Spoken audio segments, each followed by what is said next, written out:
Bonsoir les amis, bonsoir tout le monde, j'espère que vous allez bien. Écoutez, moi ça va, j'espère que vous n'êtes pas trop dérangés par le bruit de la pluie sur mon Velux. C'est pas qu'il pleut très fort, mais en tout cas c'est le retour de la pluie en Belgique et puis le temps qui se dégrade tout doucement, ils annoncent même des gelées, c'est vous dire. Ça va être par contre catastrophique pour tout ce qui est toutes ces plantes, ces arbres qui sont en fleurs, en bourgeons. Ça va faire malheureusement beaucoup de dégâts. Bon, on va pas parler de la météo. Là je vais vous parler ce soir électricité. C'est une vidéo réponse pour répondre à Luc qui m'a envoyé un message. Alors Luc, de ce que j'ai compris, donc tu as acheté un onduleur, mais tu as remarqué que ton onduleur en fait ne te fournissait pas du 50 Hz, mais du 60 Hz. Donc je suppose que tu as branché un fréquence-mètre pour pouvoir mesurer la fréquence.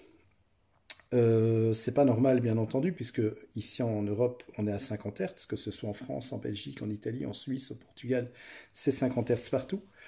Donc moi je pense que c'est un onduleur qui est fait pour fonctionner plus aux États-Unis ou au Canada.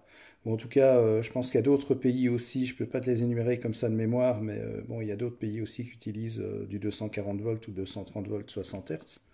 Aux États-Unis, c'est vrai que c'est 120 volts, mais il faut savoir qu'ils ont aussi 240 volts, puisque en fait aux États-Unis, c'est pas un système, je veux dire, triphasé comme chez nous. C'est un système biphasé plus neutre, je veux dire. Donc si on regarde aux États-Unis le secondaire du transformateur, et bien en fait on a, si tu vois mes trois doigts ici, ben ça c'est le neutre, ça c'est une phase et ça c'est une autre phase. Entre les deux phases ici on va mesurer une tension de 240 volts et entre phase et neutre, que ce soit celle-là avec le neutre ou celle-ci avec le neutre, et bien ça donnera à ce moment-là 120 volts. Donc pour moi c'est une explication, ton appareil serait plus prévu pour fonctionner aux États-Unis. Alors, est-ce que ça a une incidence sur le fonctionnement de tes appareils que tu branches dessus? Ben, tout dépend de ce que tu branches. Maintenant, si c'est pour faire fonctionner un ordinateur, si tu t'en sers par exemple comme onduleur en cas de coupure de courant pour éviter justement si tu es en train de travailler sur ton ordinateur, de ne pas perdre le travail que tu as fait et que l'ordinateur puisse continuer à être alimenté s'il y a une rupture au niveau du réseau, ça n'aura pas d'incidence, ni pour les chargeurs GSM, etc. Ça va par contre poser problème si tu as là-dessus des horloges, par exemple, un type radio-réveil ou un four à micro-ondes, mais là tu me diras il faudrait déjà un onduleur assez conséquent au niveau puissance, ce qui en général n'est pas vraiment le cas. Mais voilà, c'est surtout, je vais dire, pour ce type d'application que ça va poser problème, et aussi si tu utilises des moteurs. J'avais déjà parlé, je pense, dans une de mes vidéos précédentes. Par exemple, si tu achètes une platine vinyle, parce que, encore une fois, moi je suis un fanat du vinyle et de la musique, si tu achètes une platine vinyle aux États-Unis, forcément, ça va poser problème ici en Europe. Elle va tourner beaucoup plus lentement, puisque en fait, la vitesse d'un moteur, eh bien, est fonction de la fréquence. Plus la fréquence diminue, et plus la vitesse du moteur diminue. Et à l'inverse, plus la fréquence augmente, et plus le moteur tournera vite, et sa vitesse augmentera. Donc, ce qui fait que ceux qui achètent une belle platine vinyle aux États-Unis, qui reviennent avec ou qui la font apporter et qui la branchent chez nous, même via un transformateur pour abaisser la tension de 230 volts à 120 volts, c'est très bien, mais le problème c'est qu'elle est prévue pour fonctionner à 60 Hz, et donc la platine, eh bien, elle va tourner beaucoup plus lentement. Voilà, ça c'est le gros problème. Et pareil pour les Américains qui achèteraient une platine par chez nous, là ce serait le contraire qui se passerait, vu que la fréquence chez eux est de 60 Hz au lieu de 50 Hz, la platine irait trop vite. Voilà, donc c'est surtout, je vais dire, pour les applications, le fonctionnement des moteurs, puisque un moteur, la vitesse d'un moteur, en fait, fonctionne avec la fréquence. Je veux dire, plus la fréquence est basse, plus le moteur tournera moins vite, et à l'inverse, plus on augmente la fréquence, et plus le moteur va tourner vite.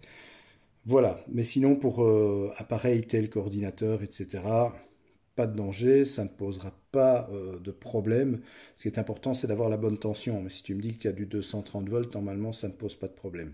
Maintenant, si tu fais fonctionner tes appareils avec 120 volts, ça peut fonctionner, mais il faut que l'appareil soit prévu. Si maintenant tu vois sur l'alimentation que ça va de 120 volts à 240 volts, c'est très bien. Mais par contre, si c'est une alimentation qui ne fonctionne exclusivement qu'avec du 230 volts, effectivement, ça posera problème si tu ne lui donnes pas la pleine tension et que tu ne mets que du 120 volts. Là, ça va poser des soucis, quoi. Voilà. J'ai d'ailleurs eu le cas avec ma femme, je ne sais plus si je vous l'avais raconté, il me semble que oui, parce que je me suis marié aux États-Unis, à Las Vegas, et on était à l'hôtel, On venait d'arriver. Et donc ma femme, pour sortir en ville un petit peu, se lisse les cheveux. Donc elle prend son fer à lisser à l'hôtel, elle le branche, tout. Et elle me dit, mais enfin, chérie, j'ai un problème, il chauffe pas, il chauffe presque pas, quoi. Je lui dis, mais c'est tout à fait normal, puisque chez nous, c'est 230 volts. Ici, tu n'as que 120 volts dans les prises. Donc forcément, l'appareil ne fonctionne pas à 100% de ses capacités. Alors dans ces cas-là, il faut utiliser un transformateur qui transforme le 120 volts en 230 volts. Et là, l'appareil fonctionnera tout à fait normalement, en tenant compte aussi de la puissance. Parce qu'attention, c'est bien d'avoir un transformateur, mais il faut aussi choisir le transformateur en conséquence et en fonction de la puissance. N'allez pas alimenter un appareil qui demande beaucoup de ressources au niveau ampérage et au niveau puissance. Sur un petit transformateur, vous allez le brûler. Le transformateur, vous allez vite voir qu'il va partir en fumée et ça ne va pas le faire non plus. Donc voilà, écoute Luc, j'espère que j'ai pu répondre à ta question. Pour moi, il n'y a pas d'incidence, mais tout dépend bien sûr avec quel appareil quel appareil tu alimentes via ton onduleur, quoi. Bon, maintenant, si c'est, je vais dire, un ordinateur, si ce sont des alimentations à découpage, type comme on peut trouver pour recharger des GSM ou des portables, etc., ça ne pose absolument aucun problème. Voilà. Bon, là, je vais aller dormir tout doucement. Il est 23h23. Comme vous pouvez le voir, je suis explosé. Donc, je vous embrasse très fort.